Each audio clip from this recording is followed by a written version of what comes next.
Good morning guys! Ito na po yung mga deliveries natin, dumating na. Mga pang-painting works, pang-masilya. Ito po yung mga hardplex, ang cementizing board, para sa ceiling, package stud, rain channel. Mabali inakit natin to simula din sa baba. Ito, ano-mano lang yung sagdan. Mga ilang balik din niya, kaya medyo nakakapagod. Ito yung mga tao natin, mga mamaw magbuhat. Mga malalakas.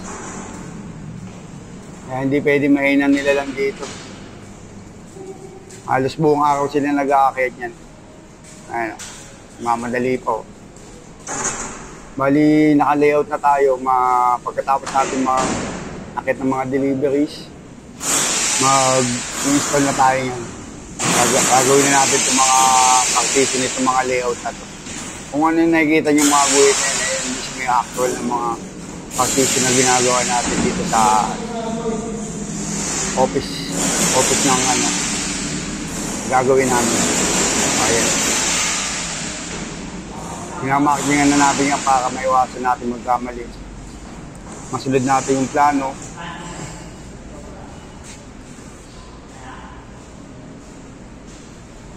Hintay lang natin sila matapos, tapos gagawin na natin yan.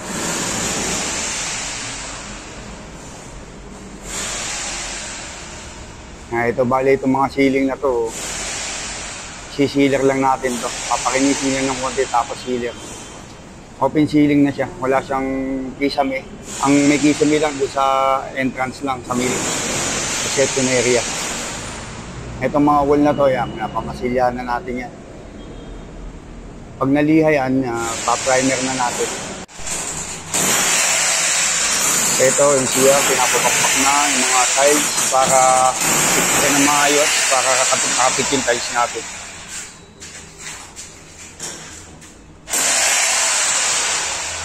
Ito yung isang CRO, narimukada na siya.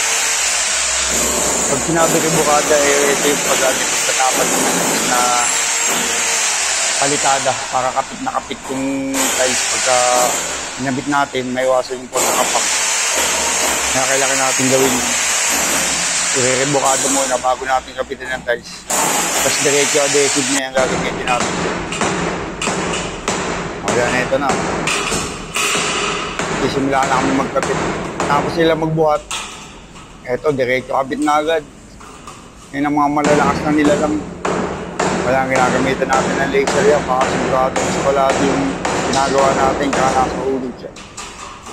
Hindi pwedeng pabara-bara kasi medyo maselan yung pagkakagawa natin ng mga ganitong structure. Kailangan mapulido. Hindi pwedeng banat ng banat. Tapos backjump. Kita mo, sinisili pa talaga yan para sigurado na nakapatuloy siya. Shout out, Romel Dupredo. Kaso absent ka ngayon. Sakit ng katawan mo eh. Ayan. Ito lang yung medyo matagal. Pero pag nakabit na natin, tayo na lang tayo ng tayo niya. Next upload natin, makikita nyo may mga tinitinari dyan.